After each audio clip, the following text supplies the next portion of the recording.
नमस्कार मु आपणकर देवप्रसाद दास आपण आज गोटे नुआ कविता आनी शुणु भल लगे ताली मारे ना गाड़ी करेंगे आसतु शुणा कवितार शीर्षक हे सरकार उठ उठ आउ जाग्रत हुओ ओडिशा को कर अग्रसर शिक्षा स्वास्थ्य एटी विपर्यस्त आउ भल रास्ता खंडे दरकार हे सरकार पानी टोपे पाई लंबा लाइन मद बुलुअछि घर घर डिंडिम पिटुछ महिला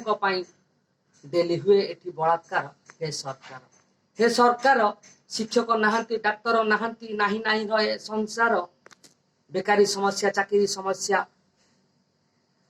दादनों पाई गंता घर हे सरकार खाइबा को एठी दाना न थाई उजुड़ी गलानी परिवार कृषक करुछि आत्महत्या एठी बढ़ी गले तार ऋण भार हे सरकार विद्युत समस्या जल समस्या समस्या खाली भरपूर कागज पत्र डिंडिम पिटुछ तमे परा काले एक नंबर हे सरकार कोरोना कहानी बखाणी भी जदि लुह सरबनी आखिर ऑक्सीजन आउ टीका अभाव माँ को पुअठू दूर कर हे सरकार डिंडिम पिटुछ गरीबों चाल घर हेब पक्का घर घर खंडे नहीं बात्या समय रे हेउछंती लोके स्थानांतर हे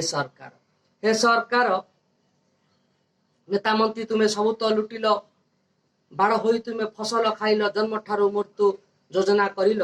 लोकंक समस्या दूर कर हे सरकार बेल थाऊ बंध बांध एबेठू भूली जाई मिछ प्रचार अंध पुटिले को आखिरु खोलिकी समस्या आण सुधार ओडिशावासी बल बोली तुम्हें मारियछ खाली पोस्टर ओडिशावासी बल बोली तुम्हें मारियछ खाली पोस्टर भुआ न बुलाई गरीबों को आउ ओडिशा को कर अग्रसर हे सरकार नमस्कार।